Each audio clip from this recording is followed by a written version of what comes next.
অসংখ্য অগণিত শুকরিয়া যে আল্লাহ পাক রব্বুল আলামিন পবিত্র এই জুমায়ের দিনে আগে আগে আসার বসার কিছু কথা বলার এবং শোনার তৌফিক দান করেছেন বলে আলহামদুলিল্লাহ। আজকে আলোচনার বিষয়বস্তু হচ্ছে হজ। কুরআনুল কারীমে আল্লাহ সুবহানাহু ওয়া তাআলা বলছেন, আউযু বিল্লাহি মিনাশ শাইতানির রাজীম, আল হজ্জু আশহুরুম মা'লুমাত। হজের জন্য আছে নির্দিষ্ট কিছু মাস। হজের নির্দিষ্ট মাস হচ্ছে তিনটা। কয়টা? শাওয়াল, যিলকদ, যিলহজ। হজ করতে কিন্তু মূলত 3 দিন সময় যথেষ্ট, মৌলিকভাবে 3-4টা দিন। 9 তারিখ, 8 তারিখ, 9 তারিখ, 10, 11, 12 তারিখ হয়ে যায় এই 5 দিনের ভিতরে। কিন্তু এই 3 মাস কেন বললেন? মানে হজের আনুষ্ঠানিকতা 3 মাস আগ থেকেই শুরু হয়ে যায়। সর্বমোট কাজ প্রক্রিয়া সবকিছু চলতে চলতে চূড়ান্তভাবে কয় মাস লাগে? এরকম 3 মাস। হজ ইসলামের মৌলিক যে 5টা স্তম্ভ, এর ভিতরে একটি হচ্ছে হজ। আমরা হজকে শুধুমাত্র ইবাদত মনে করি। হজ কেবলই একটা ইবাদত না।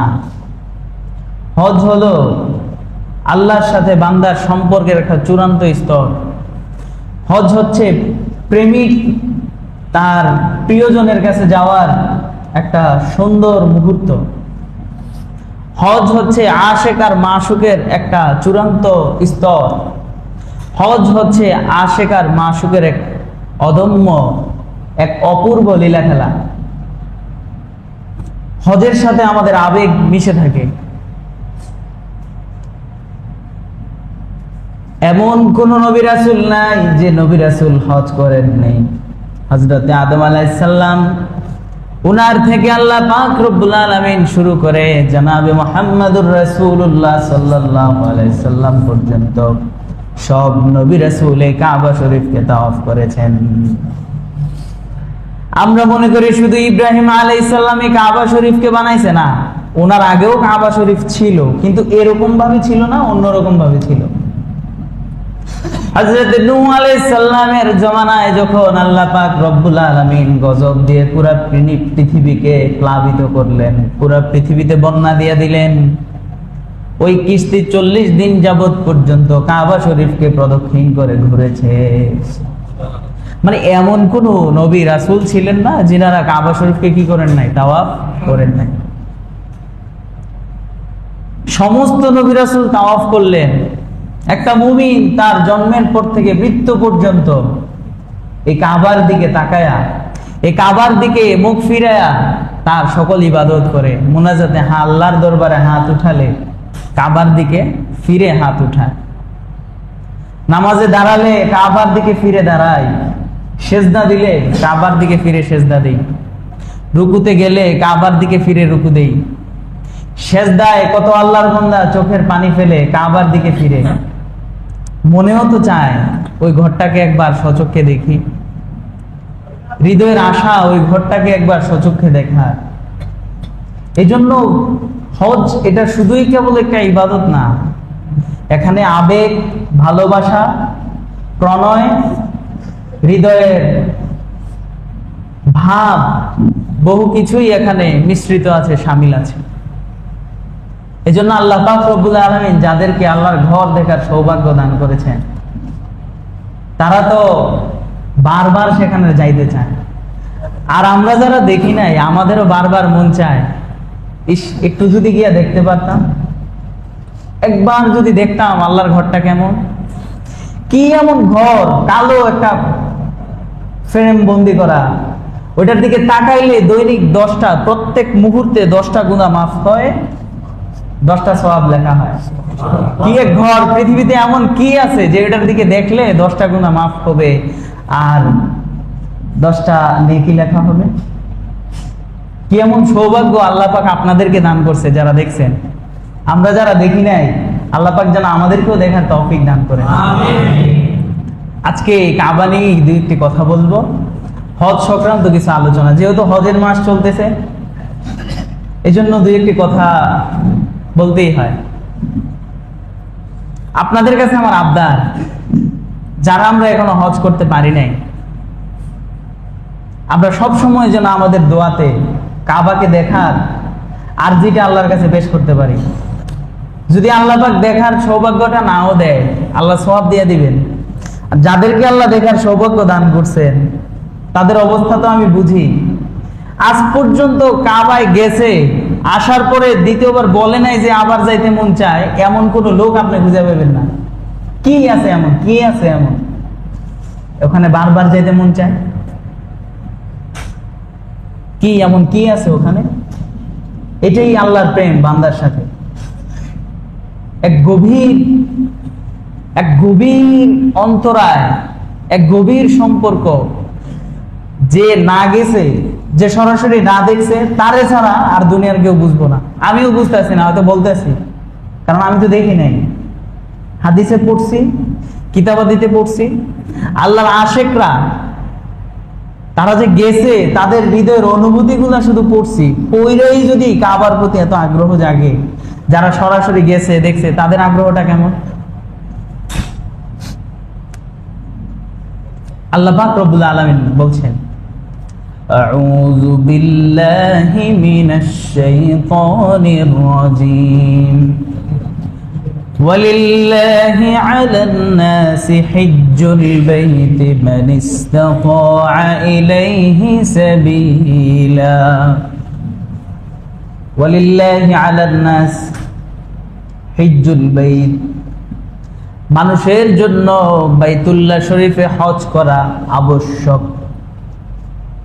মান ইসতাতাআ ইলাইহি সাবিলা, যে সকল মানুষের হজে যাওয়ার সামর্থ্য আছে।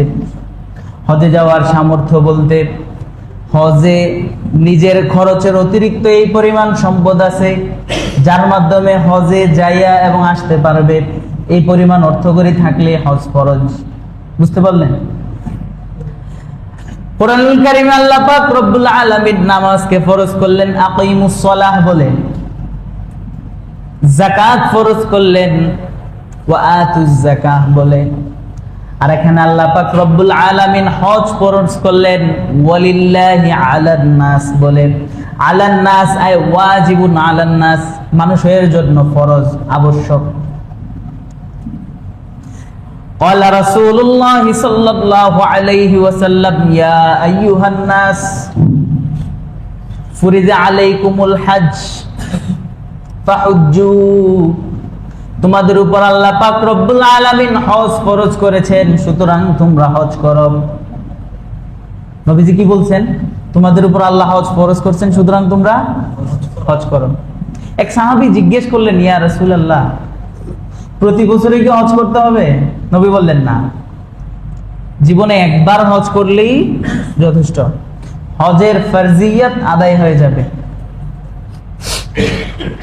বুখারী শরীফের 8 নম্বর হাদিস, হাদিসের বর্ণনাকারী ইবনে উমর রাদিয়াল্লাহু আনহু, বুনিয়াল ইসলামু আলা খামস শাহাদাতি আল্লা ইলাহা ইল্লাল্লাহ ওয়া আন্না মুহাম্মাদার রাসূলুল্লাহ ইকামিস সালাহ ওয়া ইতাইজ যাকাহ ওয়াল হজ্জ ওয়া সাওমি রমাদান। হযরত আব্দুল্লাহ ইবনে উমর রাদিয়াল্লাহু তাআলা আনহু বলছেন, ইসলামের মূল ভিত্তি হচ্ছে 5টা। 1 নম্বর হচ্ছে আল্লাহ এবং তার রাসূলকে সাক্ষ্য দেওয়া, আল্লাহ এবং রাসূলের উপর ঈমান আনয়ন করা। 2 নম্বর নামাজ আদায় করা, 3 নম্বর যাকাত দেওয়া, 4 নম্বর হজ করা, 5 নম্বরে রোজা রাখা। এখন কোন হাদিসের মধ্যে রোজা এবং হজকে 4 নম্বরে আনছে, আবার কোন হাদিসের মধ্যে হজকে আনছেন কয় নম্বরে? 5 নম্বরে। তো 5 নম্বরে আনুক আর 4 নম্বরে আনুক, হজটা ইসলামের মৌলিক 5টা বিধানের একটা। এখন সমস্যাটা হলো যেই জায়গায় হজ আল্লাহ পাক রব্বুল আলামিন ফরজ করছেন, এখন হজ নামাজ যেমন ফরজ, রোজা যেমন ফরজ, হজটাও তো ওইরকম ফরজ, কিন্তু নামাজের ক্ষেত্রে যেই গুরুত্ব, রোজার ক্ষেত্রে যেই গুরুত্ব, হজের ক্ষেত্রে ওইরকম গুরুত্ব নাই। আপনারা যারা রমজান মাসে অনেক হোটেলে দেখবেন কাপড় দিয়া আবরণ দেওয়া থাকে, পর্দা টানানো থাকে, বলুন তো কেন? তাদের মধ্যে অপরাধ বোধ কাজ করে। রোজা একটা ফরজ বিধান, আমি যে রোজা রাখতেছি না, খাইতেছি, মানুষ তো দেখলে খারাপ বলবে, একটু সতর্কতার সহিত খায়। আপনি যদি কাউকে প্রশ্ন করেন আজকে ফজর নামাজ পড়েছো কিনা, লোকটা ফজর নামাজ না পড়লে মনটা একটু মলিন হয়ে যাবে, চেহারাটা একটু অন্যরকম ভাব দেখাবে। ফজর নামাজ পড়তে পারে না, লজ্জা এবং ইতস্ততা বোধ কাজ করবে, এটা তার উপর ফরজ। কিন্তু হজ যার উপর ফরজ, তারে যদি আপনি জিজ্ঞান হজ করেন না কি লেগা, বুক ফুলায় উঠতে দাঁড়ে, ভাল লাগে না, পরে করবো আসতে ধীরে, কেন এত অবহেলা কেন? অন্যান্য বিধানগুলো যেমন ফরজ, হজটাও তো এরকম ফরজ। হাজি নাম লাগানোর জন্য আপনি হজ করবেন? মানুষ হজে যেমন হজ যখন ওকে হয় তখন বলে কি হজ যাইতেছেন, তাইলে আরে মানুষ জ্বালায় এলায় হজে না গিয়ে পারি, আপনার ফরজ আদায় হবে না তো, এটা তো আপনার উপর ফরজ। লোকে কই আপনার হজে পাঠাইব? মানুষ আপনাকে বলে হজে পাঠাবে? তারপর মেয়ে বিয়ে দিছি, মানুষ সমাজ কি বলবে, হজে না গেলে এত টাকা পয়সার মালিক, এই জন্য হজে যেতেছে। সামনে নির্বাচন, হয়তো হজে গেলে কিছু ভোট বেশি পাওয়া যাবে। না না না, এগুলো তো হজ না। বেশি যেটা হয় যে সুস্থ সবল এই অবস্থায় হজে যায় না, টাকা পয়সা সব আছে, তো হজে যাওয়ার আগ্রহটা জাগে বৃদ্ধ হওয়ার পর। বৃদ্ধ হলে আপনি হজ কিভাবে পালন করবেন? যুবক সুঠাম দেহ হইলে না হজ করে শান্তি পাবেন আপনি। যারা হজে গেছেন আপনারা বুঝবেন যে কত কাজ, হাঁটাহাঁটি, দৌড়াদৌড়ি, তো এগুলো যদি শরীর স্ট্রং না থাকতে করেন, বৃদ্ধ হইলে তো এগুলা হয় না, সম্ভব হয় না। আমাদের এলাকার অনেক লোক হজে গিয়া হজের বিধান পালন করতে পারে না, ফেরত আসছে। হজের বয়সটা যখন যায় তখন হজ করে না। আরে হজ থেকে আইসা গুনার কাজ করতে পারবো না, শয়তান একটা ধোকা দেয় যে এখন যদি তুমি হজে যাও তাহলে তো সব ছাইরা দিতে হইব। আরে সব ছাইরা দিতে হইব কি না হইব, এটাতে দিতে পারলে ভালো, ছাইরা না দিতে পারলেও তো সমস্যা নাই, কিন্তু হজ যে ফরজ, এই ফরজ তো নিজের উপরে আল্লাহ চাপায় দিছে। এখন নিজের ফরজটা নিজে যে কোনো সময় আদায় করে তো আল্লাহর কাছ থেকে মুক্তি লাভ করা দরকার, নিজে মুক্ত হওয়া দরকার। এই জন্য বৃদ্ধ হওয়ার আগে শরীরে শক্তি সামর্থ্য থাকতেই হজ করা। আমি আপনাদের মহল্লার এমন কয়েকজনকে জানি যিনারা অনেক টাকার মালিক কিন্তু এখনো হজ করতেছেন না। আমি জানি, আমাকে বলছে যে আপনারা হজ করতেছেন না, দয়া করে হজটা করে ফেলেন। আল্লাহর কাছে কি জবাব দেবেন? দয়া করে হজটা করে ফেলেন। এখন আপনারা এখনো যতটুকু শক্তি সামর্থ্য আছে করে ফেলেন। হজ না করলে পরিণতি কি সামনে আসতেছে ইনশাল্লাহ।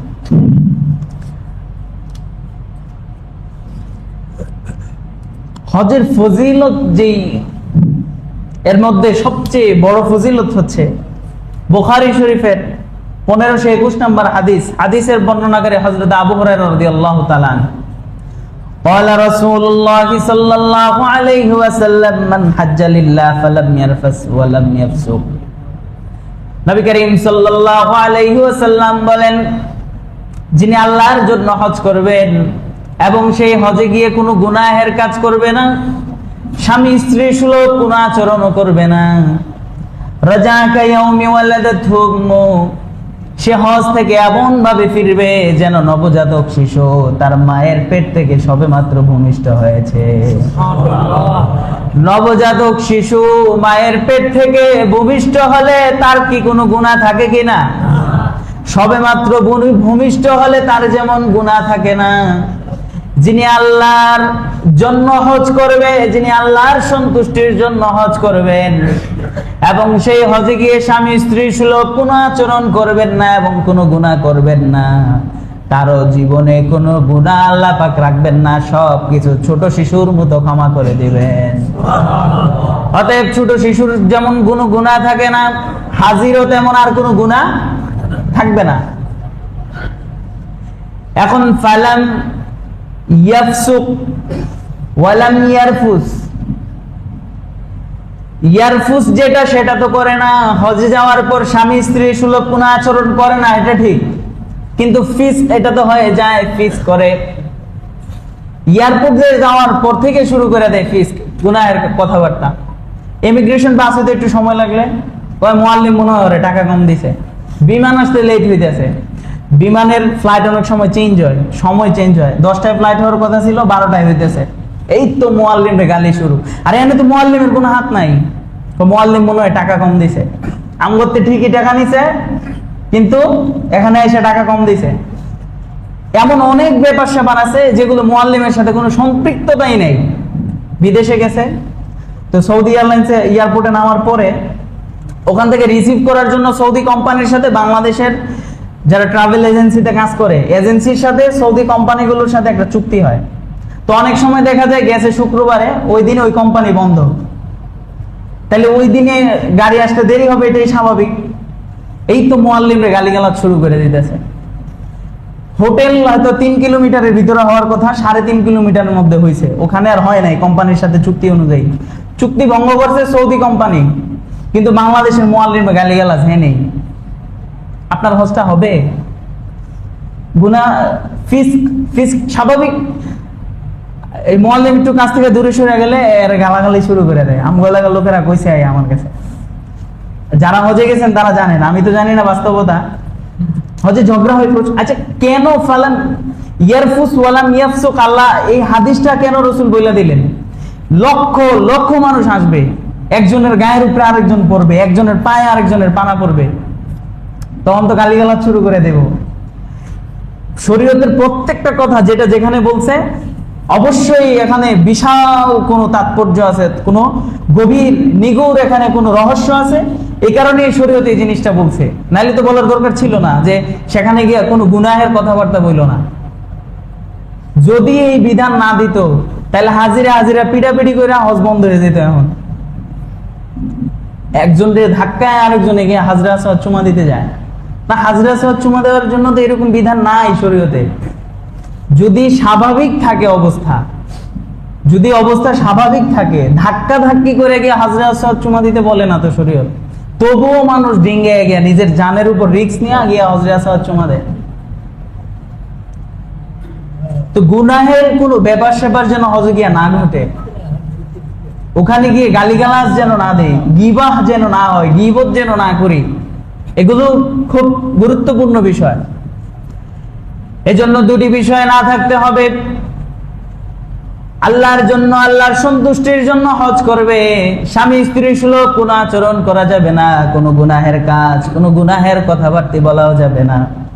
এমন দুইটা জিনিস যদি না পাওয়া যায় তাহলে তার হজটা তার জন্য সারা জীবনের গুনাহ মাফের জন্য যথেষ্ট হয়ে যাবে। ছোট্ট নবজাতক শিশুর যেমন গুনাহ থাকে না, ওই হাজী সাহেবেরও আর কোনো গুনাহ থাকবে না। আল্লাহ পাক আমাদের প্রত্যেককে এমন হজ করার ওই তৌফিক দান করুন। আমিন। عن أبي هريرة رضي الله تعالى عنه قال قال رسول الله صلى الله عليه وسلم العمرة إلى العمرة كفارة لما بينهما والحج المبرور ليس له إلا الجنة। এক উমরা থেকে আরেক উমরা মধ্যখানের যত গুনাহ আছে সব গুনাহ আল্লাহ মাফ করে দেন। আর হজ্জে মাবরুর যে করতে পারে, কবুল হজ যার হয়, হজরে মাবরুর যার হয়, তার কোনো প্রতিদান নাই। তার কোনো কি নাই? প্রতিদান নাই। তবে একটাই প্রতিদান, সেটা হলো জান্নাত। মানে জান্নাত ছাড়া তার অন্য কোনো প্রতিদান নাই। হজ্জে মাবরুর যদি কেউ জীবনে একবার করতে পারেন, আল্লাহ পাক রব্বুল আলামিন তাকে জান্নাত দিয়ে দিবেন। আল্লাহ পাক আমাদের প্রত্যেককে হজ্জে মাবরুর করার তৌফিক দান করেন। আমিন। এই জন্য হজ্জে মাবরুর কখন হবে? যখন ওই হজের মধ্যে কোনো গুনাহ হবে না, ওই হজের মধ্যে কোনো গালিগালাজ হবে না, ওই হজের মধ্যে কোনো গীবাত হবে না, তাহলেই ওই হজটা হবে হজ্জে মাবরুর। আম্মা জান আয়েশা সিদ্দিকা রাদিয়াল্লাহু তাআলা আনহা নবীজি বেশি বেশি সাহাবীদেরকে জিহাদের উপর উদ্বুদ্ধ করতেন। আল্লাহ বললেন, হাররিজিল মুমিনিনা আলাল কিতাল, ওগো নবী আপনি মুমিনদেরকে যুদ্ধের প্রতি উদ্বুদ্ধ করেন, জিহাদের প্রতি উদ্বুদ্ধ করেন। নবী যখন জিহাদের বিভিন্ন ফজিলত বয়ান করতেন, আম্মা জান আয়েশা সিদ্দিকা জিহাদের প্রতি উদ্বুদ্ধ হয়ে নবীর কাছে বললেন, ইস্তাযানতুন নাবিয়্য সাল্লাল্লাহু আলাইহি ওয়াসাল্লাম ফি জিহাদ, আমি নবীর কাছে গেলাম। কে বলতেছেন? আম্মা জান আয়েশা সিদ্দিকা গিয়ে বলছেন, ইস্তাযানতুন নাবিয়্য, নবীর কাছে অনুমতি চাইলাম, ফি জিহাদিন, জিহাদের। ফাকাল জিহাদুকুন্না আল হজ্জ, ওগো নারীরা, ওগো আয়েশা, তোমাদের নারীদের জন্য হজই হইল জিহাদ। তোমরা যদি হজ করো, অন্যরা জিহাদ করলে যে সওয়াব পাবে, তোমরা হজ করলে সেই সওয়াব পাইবা। নারীদের হজ, এটাই তাদের জন্য জিহাদ।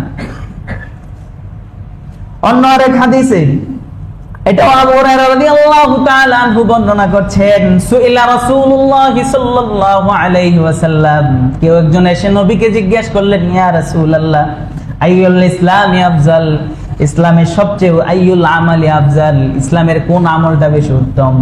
আল্লাহর রাসূল বললেন, ঈমানুন বিল্লাহি ওয়া রাসূলি, আল্লাহ এবং তার রাসূলের উপর ঈমান আনা। ইসলামের সর্বোত্তম কাজ কি? সর্বোত্তম আমল আল্লাহ এবং আল্লাহর রাসূলের উপর ঈমান আনা। কিলা সুম্মা মাযা ক্বালা আল জিহাদু ফি সাবিলিল্লাহ, সাহাবী যখন প্রথম প্রশ্ন করলেন সর্বোত্তম আমল কোনটা, নবী বললেন আল্লাহ এবং রাসূলের উপর ঈমান আনা।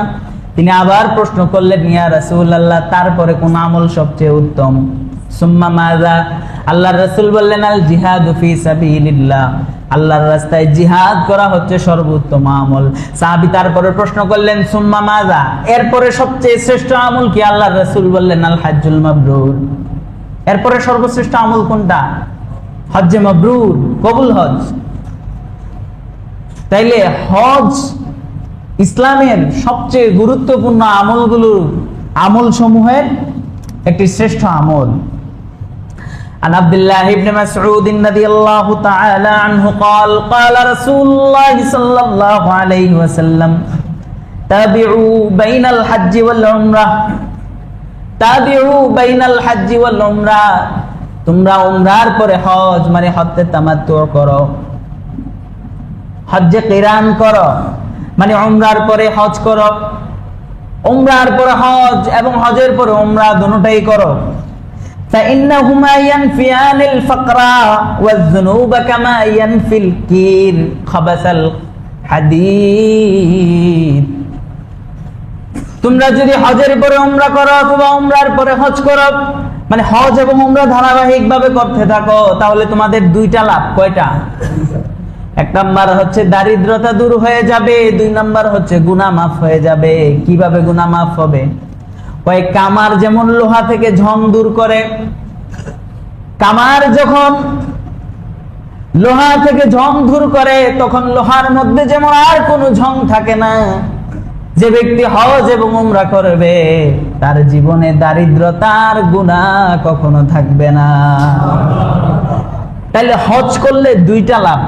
একটা ফায়দা হচ্ছে যে হজ করার কারণে আল্লাহ সুবহানাহু ওয়া তাআলা তার দারিদ্রতা দূর করে দিবেন। এই জন্য দেখবেন অধিকাংশ হাজি বড়লোক, হজ করলেই আল্লাহ বড়লোক বানায় দেয়। এই জন্য যাদের অভাব আছে কষ্ট করে হলেও হজ করবেন, দেখবেন আপনি বড়লোক হয়ে গেছেন। হাজি সাহেবদের সমাজে হাজি কারা দেখবেন? বড়লোকরা। এটা হাদিসের কারণে। বিষয়টা কি বুঝাইতে পারলাম আমি? হজ করলে আল্লাহ পাক দারিদ্রতা দূর করে দেন, হাজি সাহেব কখনো অভাবে থাকবে না। বুঝতেছেন তো? হাজি সাহেব কখনো অভাবে পড়বেন না। আর হলো তার গুনাহ থাকবে না, আল্লাহ পাক গুনাহ মাফ করে দিবেন, আল্লাহ পাক ধনীও বানায় দিবেন। এই জন্য যারা এখনো হজ করেননি, হজ করবেন তো ইনশাআল্লাহ। হজ যাদের উপর ফরজ হয়ে আছে তারা তো করবেনই, যাদের উপর ফরজ হয় নাই আমরা আল্লাহর কাছে দোয়া করবো আল্লাহ আমাদেরকে হজ করার তৌফিক দান করে। হজ যদি কেউ না করে তার পরিণাম কি? عن علي رضي الله تعالى عنه قال قال رسول الله صلى الله عليه وسلم من ملك زادا وراحلة تبلغه إلى بيت الله فلا عليه أن يموت يهوديا أو نصرانيا। নবী সাল্লাল্লাহু আলাইহি ওয়াসাল্লাম বলেন, যার হজ করার সামর্থ্য আছে, হজে যাওয়ার মতো অর্থ করি আছে, এমন লোক যদি হজ না করে সে কি ইহুদি হয়ে মৃত্যুবরণ করলো নাকি খ্রিস্টান হয়ে মৃত্যুবরণ করলো, এ ব্যাপারে আমার আর কোনো ভ্রুক্ষেপ নাই। মানে সে ইহুদি হয়ে মরুক না খ্রিস্টান হয়ে মরুক, এই ব্যাপারে আমরা জানি না। মানে সে হয়তো ইহুদি অথবা খ্রিস্টান হয়ে মৃত্যুবরণ করবে। কত মারাত্মক কথা, আপনি কি বুঝতে পারছেন? হযরত ওমর রাদিয়াল্লাহু তাআলা আনহু বলেছেন, হজ না করা এটা একটা বিধর্মীদের কাজ, এজন্য যারা হজ করবে না তারা হয়তো বিধর্মী হয়ে যাবে। এজন্য যাদের উপর হজ ফরজ হয়েছে, এই হাদিসটা আপনার জন্য যথেষ্ট। নতুন আর কোনো হাদিস শোনানোর দরকার নাই। এই একটা হাদিস যদি খেয়াল করেন যে আমি যদি হজ না করি আমার তো খ্রিস্টান হয়ে যাওয়ার সম্ভাবনা আছে, নবী তো আমাকে বদদোয়া দিয়ে গেছেন, আমার তো ইহুদি হয়ে মৃত্যুবরণের সম্ভাবনা আছে, এই ভয়ে হইলেও হজটা করে ফেলেন। এখন হজ যারা করবেন বা হজে যারা গেছেন তারা তো জানেন, যারা হজ করেন নাই তাদেরও জানার দরকার আছে। অনেক বিষয় আছে হজের, শুরুতে কোথায় থেকে কিভাবে শুরু করবেন। তো এই জন্য সবচেয়ে ভালো হইলো যারা হজ করবেন, যারা হজে যাবেন, মসজিদের ইমাম সাহেব থেকে জেনে নেবেন, হুজুর আমি তো হজে যেতে চাই, উমরাটার কোন জায়গায় কি করলে আমার জন্য বেশি ভালো হবে। মুআল্লিমরা তো বলে দেন, আগ থেকে যদি আপনার একটা জানাশোনা থাকে তাহলে আপনার জন্য আরো সহজ হবে। প্রথমে বাংলাদেশি যারা, আমাদের জন্য মিকাত আছে, মিকাত। দেখুন বাইতুল্লাহ এবং মদিনা এবং মক্কা এই দুটো এমন শহর যেখানে ভিতরে প্রবেশ করতে হলে আপনাকে ইহরাম বেঁধে প্রবেশ করতে হবে। এই জন্য যারা হাজী সাহেব তাদের জন্য ইহরাম কোথায় থেকে বাঁধবে এটাকে বলা হয় মিকাত। আমাদের জন্য মিকাত হচ্ছে ইয়ালামলাম একটা জায়গা। তো এই জন্য বাঙালি হাজিরা যেহেতু ইয়ালামলামে আর ল্যান্ড করে না, এই কারণে বাংলাদেশ থেকেই তারা ইহরাম পরিধান করে চলে যায়। তো ইহরাম বাঁধার সময় কিছু সুন্নাহ নিয়ম আছে। প্রথমে গোসল করার প্রয়োজন হয়, তো এই জন্য কেউ গোসল করতে না পারলে উযু করলেও হয়। উযু করার পরে ইহরাম পরিধান করে 2 রাকাত নামাজ পড়বে। 2 রাকাত নামাজ পড়ার পর সাথে সাথে তাকবীর বলবে, লাব্বাইক আল্লাহুম্মা লাব্বাইক লা শারীকা লাকা লাব্বাইক ইন্নাল হামদা ওয়ান নি'মাতা লাকা ওয়াল মুলক লা শারীকা লাক। তারপর সেখানে সংক্ষেপে বলে দিই আপনাদেরকে, মিকাত অতিক্রমের পর কাবা শরীফে যাওয়ার পরেই প্রথমে কাবা শরীফ যখন চোখের সামনে আসে, হাদিস শরীফে আসছে, এই মুহূর্তে যার যেই দোয়া মন চায়, প্রথম কাবাকে দেখে যে দোয়া বান্দা করবেন আল্লাহ পাক রব্বুল আলামিন তার সেই প্রত্যেকটা দোয়া কবুল করবেন। এই জন্য যারা হজে যাওয়ার তৌফিক হবে মন থেকে আগেই নিয়ত করে রাখবেন যে আমি প্রথম কাবা শরীফকে দেখি এই দোয়া করব। প্রথমবার কাবা শরীফকে দেখার পর, প্রথমবার কাবা শরীফের যে তাওয়াফটা হয়, যদি হজ্জে কিরান অথবা হজ্জে তামাত্তু করে এই ব্যক্তি, তাহলে তার জন্য প্রথম এই তাওয়াফটা হবে উমরার তাওয়াফ। অন্যথায় যিনি শুধুই হজ করতে যান তিনার জন্য প্রথম তাওয়াফটা হচ্ছে তাওয়াফে কুদুম, স্বাগতিক তাওয়াফ, প্রথমবার যাওয়ার তাওয়াফ। প্রথম যেহেতু এসেছি একটা তাওয়াফ করেই নেই, প্রথমবার সেই তাওয়াফ শেষ করার পর হজের মূল কার্যক্রম 8 তারিখ থেকে শুরু হয়, 7 তারিখের পর থেকে। এই জন্য মূল কার্যক্রম আসার পর আগ পর্যন্ত যা মন চায় তা করতে পারবে, ঘুরতে পারবে, সেখানে নামাজ পড়বে, ইবাদত করবে, নিজস্ব ব্যক্তিগত যদি কোনো কাজ থাকে সেগুলো করতে পারবে, কোনো সমস্যা নাই। এই জন্য যারা বেশি ব্যস্ত, অনেক বড় বড় আলেমরা দেখছি তিনারা 6-7 দিনের জন্য যায়, 6-7 দিনে হজ করে চলে আসেন, যায়। কারণ 7 তারিখের পর থেকে মূল কার্যক্রম শুরু হয়। 7 তারিখ 8 তারিখে মিনায় 5 ওয়াক্ত নামাজ পরিমাণ অবস্থান করা সুন্নাহ। মিনায় অবস্থানের পর 9 তারিখ ফজরের পর সকলেই আরাফার দিকে রওনা করবে। আরাফায় যাওয়ার পর সূর্য হেলে যাওয়ার আগ পর্যন্ত ওখানেই অবস্থান করবে। সূর্য হেলে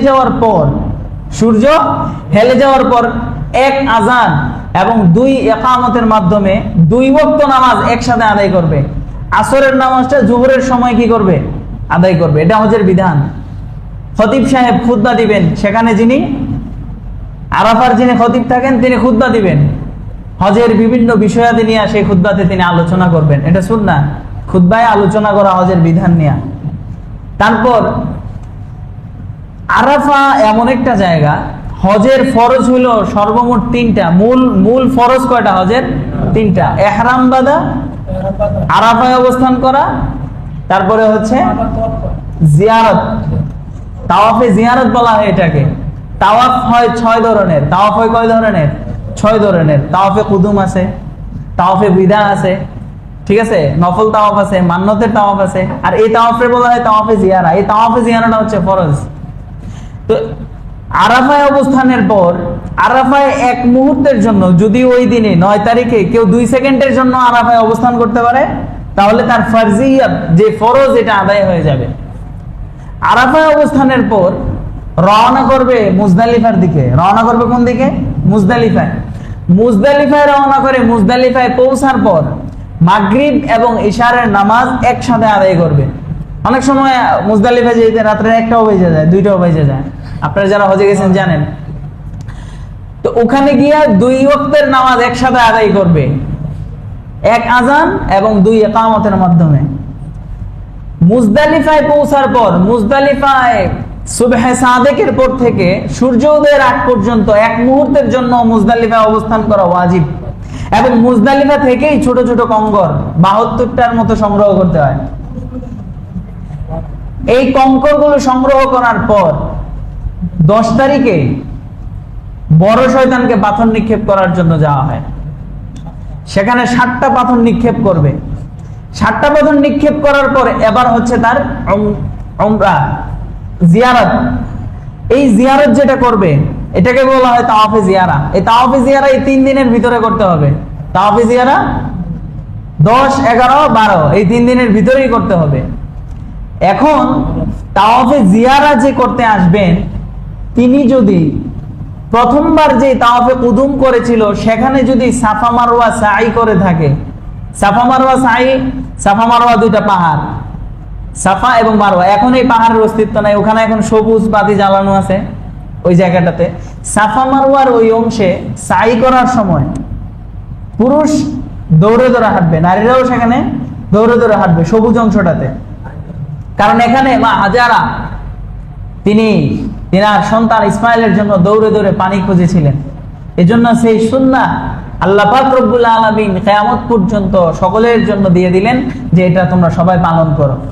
এখন তাওয়াফে জিয়ারা যখন করবে, যদি তাওয়াফে কুদুমের সময় প্রথমবার, যে অনেকেই বুঝতেছেন না, যারা হজে গেছেন তারা বুঝতেছেন কথাগুলো, কিন্তু আমার বলার উদ্দেশ্য এটাই, যখন আপনারা হজে যাবেন আমার সাথে পরামর্শ করবেন, কথা বলবেন, কি কি করণীয়, কি কি বর্জনীয়, এগুলো পরামর্শ করে যাবেন, তাহলে আপনার জন্য সুবিধা হবে। ইমাম সাহেব তো খালি খাওয়ার জন্য আর ঘুমানোর জন্য রাখে নাই, আপনাদের সার্বিক দ্বীনি এবং দুনিয়াবি যেই কোনো বিষয়ে আপনাদের পাশে থাকার জন্যই আপনাদের ইমাম রাখা হয়েছে। আল্লাহর রাসূল সাল্লাল্লাহু আলাইহি সাল্লাম সাহাবাদের সব কাজে, সব বিষয়ে নবীকে তারা আনতেন। সাহাবী ঘরে নামাজ পড়বে, আল্লাহ রসুলকে দাওয়াত দিছে, ইয়া রাসূলুল্লাহ আসেন আমার বাড়িতে, আমি চাই এই জায়গাটাতে নামাজ পড়তে, আপনি প্রথম নামাজ পড়ে উদ্বোধন করে দেন, এরপর থেকে আমি এই জায়গাতে নামাজ পড়ব। আপনারা তো আমাকে বাড়িতেই নেন না, এটা কি বাড়িতে নিয়ে যাবেন? আমি কি কখনো আপনাদের থেকে টাকা চাইছি? কেউ টাকা দিলে খুব আনন্দের সহিত গ্রহণ করছি, করে নেই তো।